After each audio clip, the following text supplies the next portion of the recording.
Hello and welcome to my video review of my first class that I taught as a student teacher. My first class was with Miss Ng's class. It was a pre-algebra class, 6th graders, and we focused on the Pythagorean Theorem. Unfortunately, we were not able to record the pre-planning of that particular lesson, but fortunately I do have my notes here. I was going to go share some of those with you. So, in class, Miss Ng wanted me to make sure that I focused on reaching all the students and making sure that they were engaged in the classroom, and making sure that I covered the topic and was able to do some sort of assessment with them and hopefully lead them into some projects. She was also mentioned a lot about the classroom management and making sure that we put them into groups. She was a little afraid of that that there would be too much time in organizing into groups. One of the things I asked her, since most of her classes typically end up being more of a lecture style, it's mainly teacher controlled, and so there would be a lecture format. The students would take notes and they would do some good activities with the students. It would be first a I do, which is the teacher doing the action, and then a we do, where both the teacher and the class does it, and then a you do, where the students actually go through it. So for my particular lesson, I wanted to focus on doing some group work, focus on social cultural activities that weren't being utilized in the classroom, just to see if they would work with the students. It was a little bit of a challenge for myself, but I also wanted to make sure that it would be something that would work for her class. And Miss Ng agreed to let me do that, which was great. But she was concerned about the timing of the organization of moving things around and making sure that the class kept on schedule. And so she was actually nice enough to make sure that she took care of a lot of that during the lesson. So you're actually going to see that in the video, is she pre-prepped the class to make sure that they were in groups prior to me starting my lesson. So it's a good thing for me. I was able to focus on the lesson, but also I skipped a little bit of the classroom management stuff, which is great, which I know it's something that I will have to deal with eventually. Any case, what I'd like to do now is we're going to actually go through the video of the class, and I'm going to go sit through the video with you and make some comments as we go along. And we're going to see where that is, and I'm just going to go ahead and play it, and we're just going to watch this together. And I'm going to get my popcorn in a little bit, and then we're just going to start playing. All right, here we go. All right, everyone can see up here, right? All right, so what we've been learning about is we have a lot of the math equations and everything, but today we're going to look at a lot of triangles today. You guys have been working with triangles a lot. Last time we were here, we had those protractors, we made those angles. So we're going to look at some photos first, and then you're going to help me out. You're going to help me out and tell me if you see any triangles in this photo, right? So let's go right here. You guys see any triangles over there? Yes. Where might the triangles be? Pyramids. The pyramids right here? It's like that? Yep. So then what about here? The house? Yeah, right there. The taller ones now. What about this one? Oh, it's in the middle. The wires. The wires? All of the wires. Triangle right there. The right triangle, very good. So what's a right triangle? 90 degrees. 90 degrees, very good. Okay. So there you go. All right, so I think we get the point now. Very good. Tires. And the tires. All right, you're all over it. So you see that there's triangles all over the place. You have triangles in buildings and even in bikes. So there's all these different things. So what we're going to do now is a quick exercise. So everyone has their notes ready. We're going to do a little exercise where you guys are going to think about the question and then write it down. And then we're going to share it with our partners. We're going to pair up in twos. And then I might call on you to share what you wrote down, all right? So I want you to think about, why are there so many triangles in all these pictures? Why do you think triangles are important? So go ahead and write down why you think triangles are important. It doesn't have to be long. It could just be like one or two ideas. All right, when you wrote something down, I want you to turn to the person sitting next to you and then tell them why you think triangles are important. Go ahead and share those ideas with each other. Does anyone want to share what they wrote down? You do, okay. They're fancy and they're aerodynamic. Oh, that's good. Those are big words. That's great. Do you know what it means by aerodynamic? Maybe? Pointing fast. Pointing and fast, that's right, that's aerodynamics. So triangles are really good for that because they're pointy on one end, so a lot of times if I had pictures of like a space shuttle or of an airplane, the very front of it looks like a little triangle. So that's very good. An arrow. Yeah, that's right. It's very strong, it's very stable. So triangles are very good. So now I'm going to have you write another thing down. So why do you think what information do you think we could get from triangles, or how do you think we could use triangles? You kind of mentioned some things already before. You talked about aerodynamics and support for buildings. Can you name other things that would be useful to know what a triangle does? Okay, so I fumbled through that one. That's 3 or 4 versions of the same question. So note to self, write more specific, direct questions. All right, here we go. All right, so once you wrote something down, why don't you go ahead and share it with your partners again, whoever you're sitting next to. What do you think? How can you use triangles? You can find them everywhere? Oh, that's cool. Do you know what you use them for? Oh, the food pyramid. No, that's a good idea. That's a really nice food. All right, so anyone want to share a couple more things of why it's important? Yes. It can help us with homework and measurements. It could help you with measurements and homework. So, what else? All right, fast forward through here. They ask a couple more questions, and we get to the end. Triangles are actually like a basic shape that you could find in a lot of different things. So if you put 2 triangles together, you could get what? Square. A diamond, or you could get a square. So you get all these different shapes. So not only can you find it like in a bicycle or in parts of the circle, which is parts of the wheel of the bike, but you can find it in squares and rectangles and all sorts of polygons. Okay, so I'm going to tell you guys a little story. All right, and I'll draw on here if you can. So we're learning about triangles, and for a long time, like the Egyptians, they were concerned about triangles because they had those pyramids. And then also there was there's a Greek guy, and you guys know about the Greeks, right? So there's these guys, and they kind of go around in togas, and they were thinking about triangles too. And well, since he's Greek, he had like this big chain, and it had a big G on it. So we'll just call him G, all right? So G was out there, and one day he was looking at these triangles, and he says, "Oh, look at that crazy triangle right here." He's just wondering about the triangle and seeing, that triangle, it's a kind of funky little shape. It has 3 sides. I wonder what you can do with it. It's kind of weird. And then his friend, let's call him Phil. So Phil came by and said, "Hey, G, what are you doing?" He's like, "I'm thinking about triangles." So he says, "What are you thinking about triangles for?" And he says, "I don't know, it looks kind of crazy." And I was thinking that, what if we put squares around the triangle?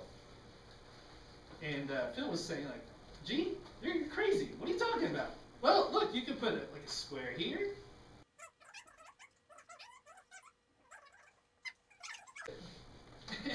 and Phil's like, "Yeah, what are you going to do about that?" And G says, "I don't know, but it looks kind of funky. But you know what? I see that really big square right there, and there's 2 small squares." And Phil says, "You know what? I bet you that the big square is bigger than the other 2 combined." And then G says, "No, what are you talking about, Phil? There's 2 squares. It's going to have more area because there's 2 of them. There's 2 spots." So G says that these 2 are going to be bigger than this one. And then Phil says that this big one is bigger than these 2. And so then they start talking about that. And then I was wondering if you guys can help me out. Who do you think is right?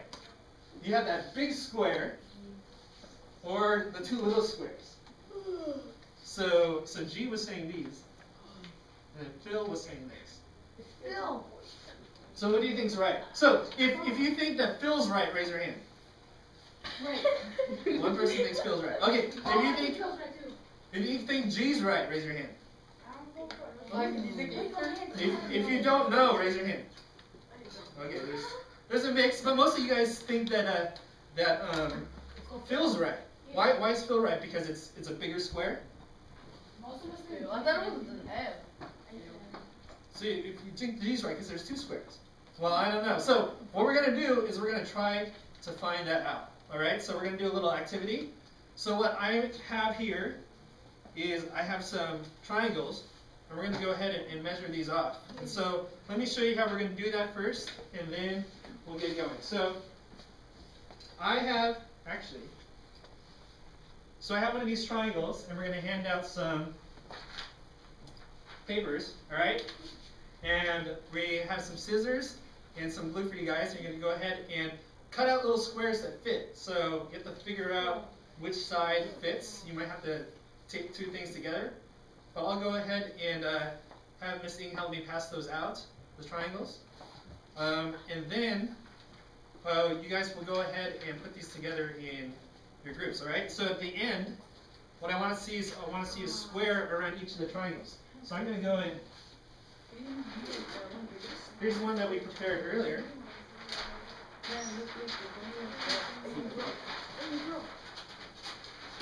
So you guys are going to get a paper, and it's going to look something like this, all right? When you're done.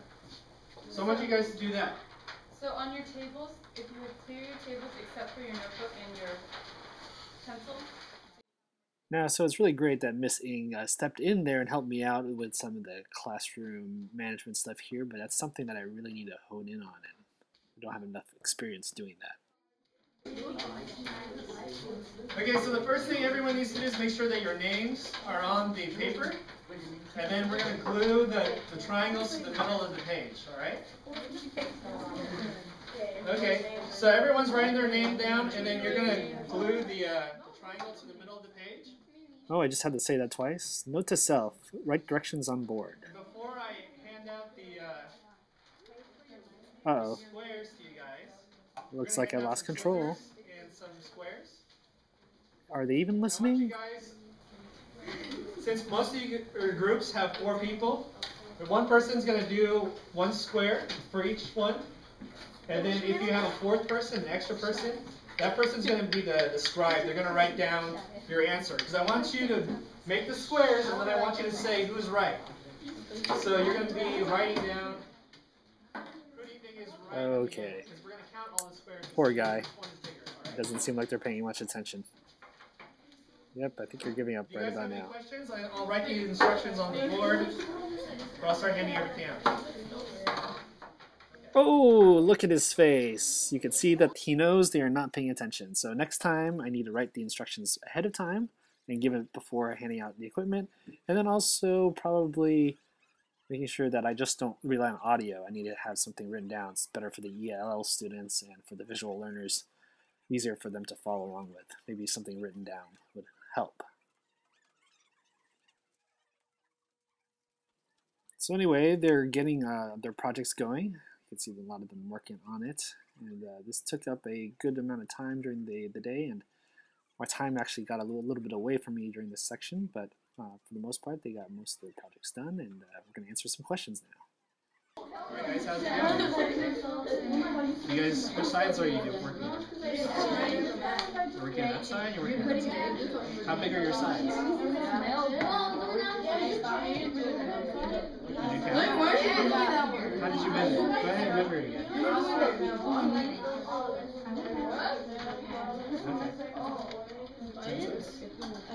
Okay. So how long is it?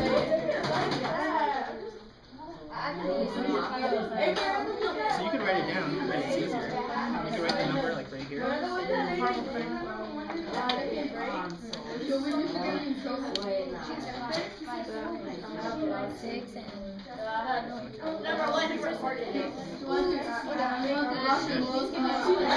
that looks good, guys.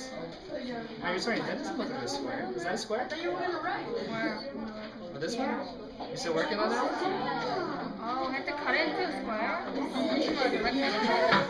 So you want squares on each of the sides, right? So... It has to be bigger. Yeah. Well, what's a square? All the sides are equal for a square. So are all the sides the same on that one? No. So what do you need to do to make it the same?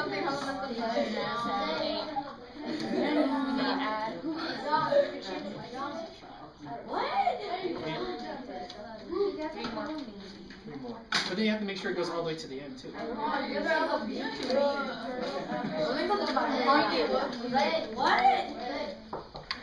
I need more squares. Because I know that you guys did. So the cubes continue to work and they finish up, and with a little bit of movie magic, we'll get everyone to put their things on the board, and then we'll go from there. Alright, so everyone put theirs up, and so what was the answer? What did you guys get? So we were looking at the triangles and looking at the squares, and G was saying that the 2 smaller squares would be bigger, and then Phil was saying that the big square is going to be bigger. So what did you guys find? They're the same. They're the same. They're the same? You mean they're both the same? But there's like 2 squares, and one's bigger. But they're the same length. It doesn't matter about that. Did you guys get the same? We got. Who got the same? They got different. No, what did you guys get? Did you guys get the same? Or you got different. Okay, which one's yours? The biggest one. So with the blue one and then the purple one. So what did you get for the purple one? The 2 smaller ones. The 2 smaller ones were bigger? Yeah. So how big was this? It looks like you said it was 12 by 12, right? So that is, how big is that? 144. 144, and then this.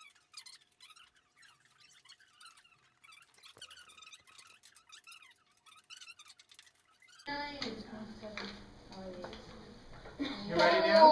What do you get? They were the same. 169? Okay, so they are the same. I was just double checking. That's alright. It's just a little error because you had the big triangle, so you had a lot of numbers to deal with. But that's okay.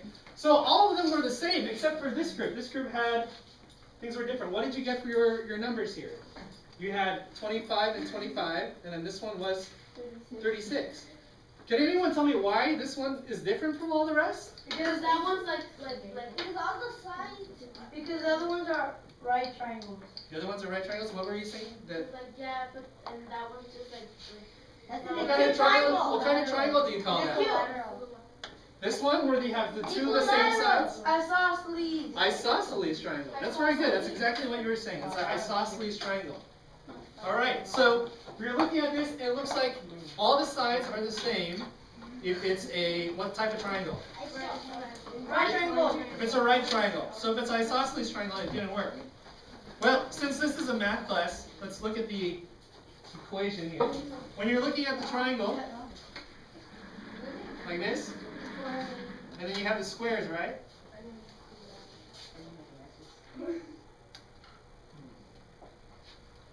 What happens if I label the squares? So let's say that this one is, I'll label this side A, and this side B, C. and this one C. Okay? Oh, you do A. So what did we find out? That the two small ones is equal to the larger one? How do I put that into an equation? A to the second power plus B to the second power plus C to the Why are you doing it in the second power? A plus B equals C. No, it's length times width. I think you're on the right track. Length times width. So for the A one, it's going to be this side's A and then this side's A, right? So we're going to make that like an A to the second power. To the second power. Plus B to the second power equals C to the second power. So is everyone following? Then the next one, we're going to add it to the second square. So this one is going to be B to the second power. B Equals. to the second power. Yeah. Equals C to the second power. Equals C to the second power. So it's also like saying this, right? A times A, B times B, C times C. Yeah. So I have A squared plus B squared equals C squared. Does that sound familiar? Yeah. Where did you guys hear that before? Pythagorean Theorem. Pythagorean Theorem. So you know what we just did? We just proved that the Pythagorean Theorem works. Isn't that neat? So the sides there, the squares, add up just like the Pythagorean Theorem. It's A squared plus B squared equals C squared. How much time do I have? 2 minutes. Okay. So what we're going to do is when you guys are working on your homework later, hopefully this will help you out solving those problems. What I have one last thing for you to do is I'm going to hand you this slip of paper. It has 3 questions on it. And you guys need to fill this out before you leave. So it's going to be something that you learned in class today. Tell me something about the Pythagorean Theorem. And then what did you like best about today's lesson? Alright? Alright, so this problem out there, while you're filling that out, if you finish, you can follow along. So I have this building, and this building is on fire with blue fire. Yes! And there's a puppy on the 4th floor. No! I know, isn't that horrible? My favorite pet. The puppy is 40 feet high, off the ground. Oh, no. And then, but I call the fire truck, so it's okay. The fire truck is here. Well, it's 30 feet away. Yep, that was the bell, and I probably need to make a note to myself not to start a problem right before the bell rings. And I was just trying to squeeze it in there, and lucky for me, Missing gave me the high side to continue, and it was our lunch period that I was cutting into, but again, not a good idea. A squared plus b squared equals c squared, and that would be... Isn't this what we just did in class today? Yeah, the Pythagorean Theorem. So when you guys get your homework assignments, which are on the wall somewhere. Alright, so welcome back. Thank you for watching that video with me, and I'm glad you're able to review that. It's really helpful for me to see myself going into practice and what I do in the classroom and the things that I can improve upon. So hopefully if there's any new teachers out there who are watching this will be hopefully helpful for you too, as things to look out for. And I recommend you doing this for your class. And just as a wrap up for that particular lesson, there were a lot of things I thought went really well with that lesson. I really liked the fact that we were able to have the kids explore the Pythagorean Theorem, and that I didn't tell them in the beginning and I led up to it. According to my notes here, Ms. Ng said that it was very engaging for the students and that she liked that they were able to be involved in the activities. One thing that she wanted me to do is to actually make sure that I address a lot of the students there. I ended up answering a lot of the questions for people who were loud.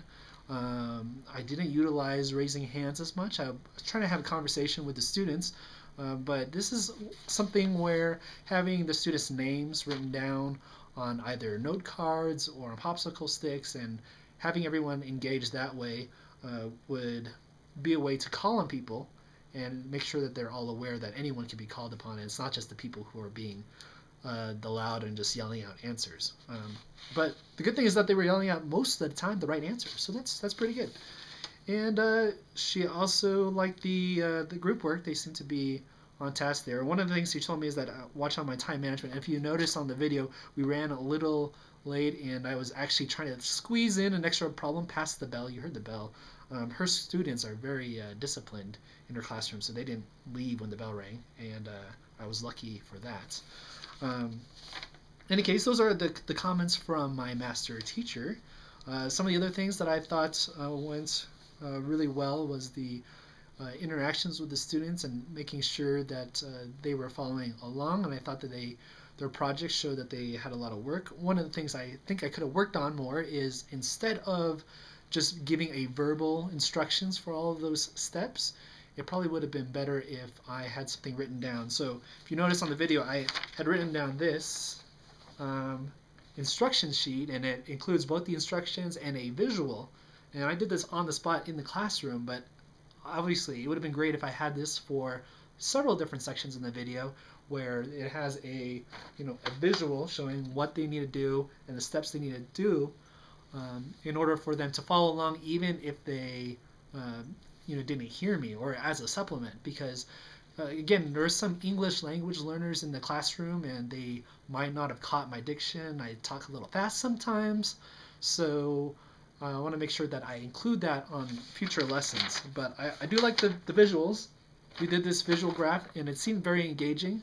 My master teacher also liked this, and we were able to point out the triangles that they use on sites. And then we also have some of those visuals of the Pythagorean Theorem. One of the areas, again, that I think I should have focused on more is the explanation of the Pythagorean Theorem. And I'll get to the reason why in just a little bit, because, again, another really great thing, and if you're a new student teacher out there, or a teacher, the exit slips ended up to be a really great assessment for the class, and I have some of the assessments here, and if you have a second, I'll go ahead and read some of those to you. So the 3 questions that we asked was, what is something new you learned about triangles today? Tell me about the Pythagorean theorem, and what did you like most about class today? And actually, I got a wide variety of answers, and I just wanted to share a couple of them with you. Let's see, 4 new things that they learned today. They learned about the triangles is that they they proved the Pythagorean theorem, and it's kind of related. Anyway, this is just the students' answers. They have something here that says that 2 sides are equal to the bigger side, which is not exactly true. They learned that triangles are important, and oh, look at this. And triangles are helpful for construction workers and engineers. And being an engineer, I loved that answer, so that was great. But again, tell me about the Pythagorean theorem is the next one, and I got a lot of answers like I heard before. It's 2 sides equals the same side. And some people just said it actually works. I enjoyed working on the Pythagorean theorem. It was fun. Here's another one that says 2 small sides equals to 1 big side. Some people wrote just a squared plus b squared equals c squared, which is great because that's Pythagorean theorem. But really, there were probably a little bit more than I wanted. People saying that it is 1 side plus the second side, the 2 small sides equals the large side, which is obviously not true because it's going to be the 2 smaller squares adds up to the larger square. And I guess I didn't emphasize that, so if I were to redo the lesson, I would break down the Pythagorean theorem and probably show boxes for A box, B box, and C box, and then break that down into the math there. But it's probably because I was running out of time, but I need to make a better emphasis on that. I was reviewing some of the homeworks later, and some of them mistakenly wrote down, A plus B equals C, and they forgot about the square stuff. But besides that, it seemed pretty well. There's just a little glitch there I need to focus on more next time. And overall, most of the students enjoyed working on the class projects, which is great. This person enjoyed the cutting and gluing. And this person said that they enjoyed not having to take notes, which they were supposed to take notes. And then this is a really funny one. This one says, I enjoyed cutting out the triangle. And if you remember the video, we never cut out triangles. We cut out squares. So anyway, it's close enough. So overall, it was a good lesson. It seems like they enjoyed it. This last person says that they really enjoyed the cartoons, which I am, of course, happy about. But besides that, I think it was a fun lesson. And again, I would focus on making sure that the instructions are clear and that I have also written down instructions as well. And also the exit slips. These things are really valuable as far as assessments and doing things again. So anyway, thanks again for watching, and we'll see you next lesson.